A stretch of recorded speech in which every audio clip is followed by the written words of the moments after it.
Hey, how's it going, everybody? I am Indie Pride. Welcome back to Milk and Cookies Total War, and this is another Total War Warhammer multiplayer replay coming your way today. 3v3 on the Devastation of Ostermark. I am playing as Chaos, and Sarthorael the Everwatcher, the Lord of Change, will be my legendary lord in this game. I've actually kept his spells relatively simple and straightforward in this one. I brought Transmutation of Lead, and Glittering Robe, and Plague of Rust. So none of the damage spells. I just want to focus on the hexes, the debuffs, and the AoE buffs for my troops. Glittering Robe will be a nice buff to my Chaos Warriors and their armor, and then Transmutation of Lead will be a really nice hex on the enemy with that minus 22% weapon damage and that minus 34 melee attack in a big AoE. And in this blob right here, where you can kind of fight in the choke point where troops can get really blobbed up, that can be a very nice hex, as we'll see a little bit later on in the battle. So the battle's actually going to start out with the Greenskins player on my side with a Goblin Wolf Rider ambush. I believe he has 4 of these. Let's see. 1, 2, 3, 4. Yeah. He has 4 Goblin Wolf Riders, which is 1,200 talents worth of funds. And he is going to be going straight for all of these Hellstorm rocket batteries. There are 3 on the enemy side of the field, going to be triggering some of those Goblin fanatics who are going to rip through their own lines here. But he's going to be going for the artillery piece. And in the back lines, he's actually gone for these dwarf cannons as well. So what he's trying to do is just take out that range firepower from the enemy right at the start of the battle. You can see more Goblin Wolf Riders coming in right now, but this can be kind of a risky trade, especially when the enemy has their entire armies basically backing it up. So he's guaranteed to lose all of these Goblin Wolf Riders, and if he's actually able to take out the cannons, that's probably a good trade. But being able to take out an entire crew of cannons for the dwarfs, very difficult. The artillery crews are actually still kind of tanky, so even with those charges coming in, he's going to be able to waver them to about half damage or more. You can see there are 10 models left in this unit. He did most of the damage, but he's going to end up losing what's effectively 1,200 talents worth of Goblin Wolf Riders. So maybe not worth it if those artillery crews can end up still firing in and getting back on their guns, but we'll see. It's an interesting strategy and can definitely work out pretty well in 3v3. So we've got Azhag the Slaughterer on Skullmuncha, his Wyvern. We've got a Giant, and we've got a Lord General on a Griffin for our opponents. They do have a lot of artillery. They had all those cannons for the dwarfs in the back, and then the 3 Hellstorm rocket batteries. For the Greenskins, we've got Savage Orc Air Boys. We've got Night Goblins. We have a Night Goblin Shaman that was Vanguard deployed up on this hill. And now Chaos and the Greenskins, our side, are moving up. So I've got Chaos Marauders in the front as my meat shield. We've got Trolls, we've got Forsaken as the front line. 2 Chosen with great weapons, very tanky, very good elite troops for Chaos that have a ton of armor piercing, can do a ton of damage in melee combat. And I have 3 armored Chaos Trolls, which are kind of going to focus on, or kind of play like my cavalry in this game. They have a lot of mobility, they have kind of crappy morale, but that doesn't always matter because they'll charge in, beat up stuff with their hammers, and then run away, and they'll come back. They very rarely shatter. So we'll see what kind of impact it can have with those. And then Hero over on our right flank is playing with Manfred von Karstein as his general. We've got a Necromancer on a corpse cart with the Unholy Lodestone, and he's moving up with some zombies and Cairn Race. And over here, from the Grim in the Grave DLC, we have the Chillgeist, which are that upgraded Hex Wraith that have the 36% AoE slow, very useful for tying down enemy cavalry and preventing them from getting away from you, and really good for preventing enemy skirmishers from running away as well. 36% AoE slow is no joke. That can mess with you, and they also have a 25% buff to their magic regeneration compared to regular Hex Wraiths, which is pretty important because one of the biggest weaknesses of a Hex Wraith or ethereal unit is their magic resistance, or lack thereof. So basically the extra damage they take from magic. So you can see that the Chaos and Greenskin armies are hiding behind this cliff, trying to protect against all that Hellstorm rocket battery fire. But there's actually some counter battery stuff going on. They're trying to take out the Goblin Rock Labas and the Hellstorm rocket batteries, or not Hellstorm rocket batteries, the Goblin Doom Divers over on this side. So I actually deployed some of my Chaos Warriors in the back here to prevent that kind of action. So those Goblin Wolf Riders are going to have some trouble closing in and destroying our artillery. Don't know why I have the Trolls bothering to chase them off. I'm not going to be able to catch up. But you can still see some of that artillery fire coming in now. And it looks like the Lord General on the Griffin is trying to mess with Sarthorael. who has pretty low armor, so he can die relatively easily, but I think he has been buffed recently. I'm not actually sure what the buff was for, but he was buffed in the last patch, and he is more effective in melee combat than he was. So Forsaken are now going to charge in and start trying to tie down these handgunners, and my opponent Tiberius is going to do very interesting, very effective strategy here, Net of Ammontok, to tie down all of my Forsaken, and from close range, just going to start shooting them in the face.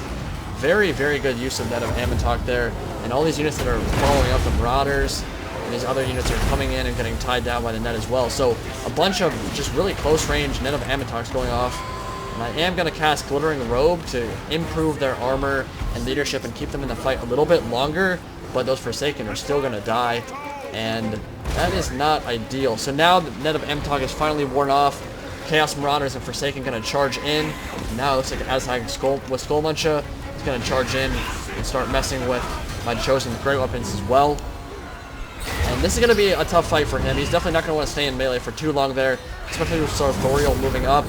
Looks like Transmutation of Lead is going to get cast on all of these guys, so that's minus 22% weapon damage, minus 34 melee attack in this huge AoE, and that is definitely going to help my Chosen and the remnants of my Forsaken start cutting through all of these Empire stage troops. Now, Empire does not have very many good elite troops on the field right now. He's gone for a more cost-effective build with a ton of artillery, so these stage troops, the Spearmen, are going to have no hope against Chosen Great Weapons.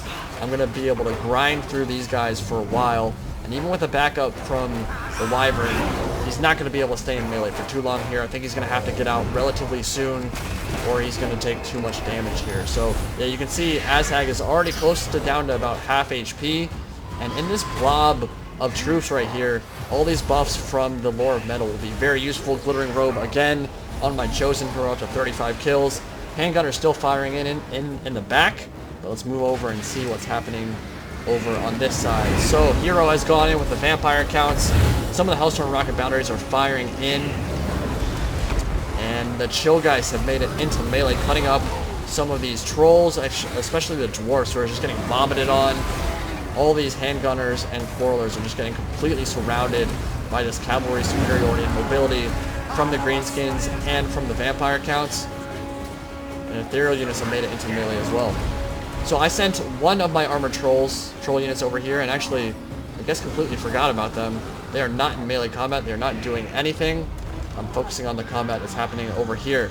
Sarthorael's gotten low to that Lord General, who was trying to do a ton of damage to me, and the Griffin is a problem for Sarthorael in melee combat for sure. Still flying around in the back. I guess now he's going to be going for the artillery pieces, trying to get them off the field. And look at these Chosen, who have just been tanking out this entire blob. Night Goblin Shaman in here, a bunch of spears, and these Savage Orc War Boy Big Guns were looking for an opportunity to charge in, but they actually charged into my Halberds right here. Couldn't get around the flank to charge into the back of my Chosen, and they had to run off, and they're going to go back to the other side of the battlefield. So, again, Net of Ammontok being used to tie down my armored trolls. Good use of that. Handgunners should be firing in, but doesn't seem like they are. They're all in the back lines here. Maybe don't have line of sight. But that's preventing my armored trolls from getting around the flank and charging into the back of these Empire Spearmen, which is a nice usage again. But now Sarthorael's gotten around the flank, and he's going to be in the middle of all these handgunners. You can see that very annoying Light Wizard who's been casting that Net of Ammontok over and over again. And with the fear-causing unit that is the Lord of Change, all of these handgunners should rout relatively quickly. They're actually going to shatter, and the Chosen just tanked out that whole engagement for a long time. Look at those Spearmen, very blobbed up. Did a good job using his handgunners in the Net of Ammontok, but his melee engagement was a little bit too blobby, and it's going to allow me to rout them. And over on this side, the Dwarfs, as you would expect against Vampire counts, not faring too well. Giant is going to go into melee, but his leadership is dropping very, very quickly, surrounded by these Savage Orc Roll Boy Big Guns. And pretty soon here, it looks like the enemy army is going to rout. Manfred sitting on top of that Stonehenge-looking pillar, casting some stuff. Looks like Invocation of the Heck, maybe.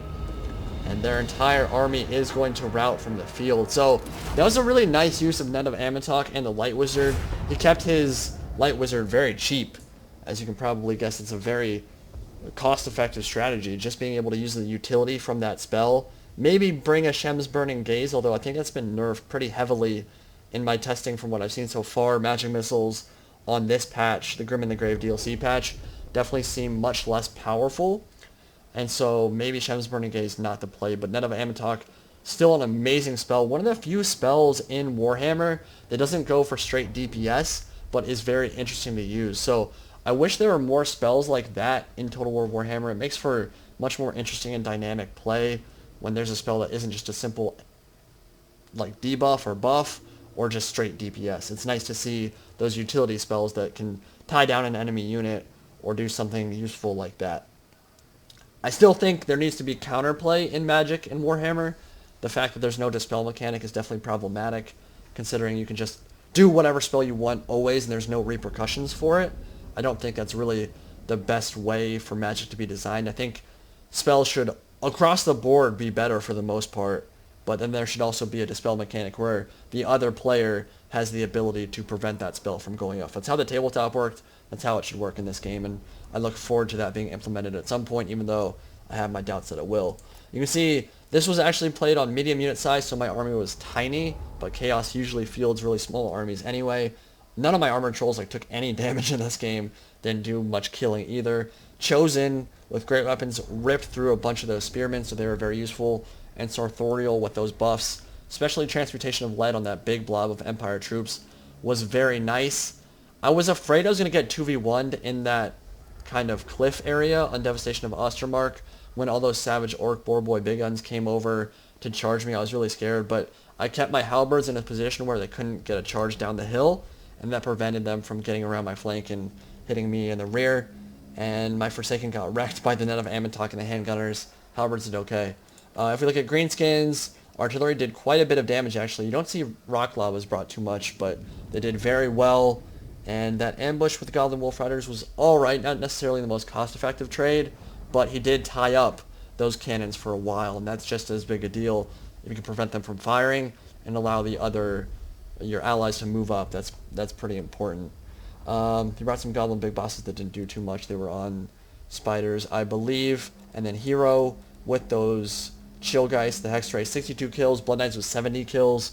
Dwarfs just didn't have an answer there.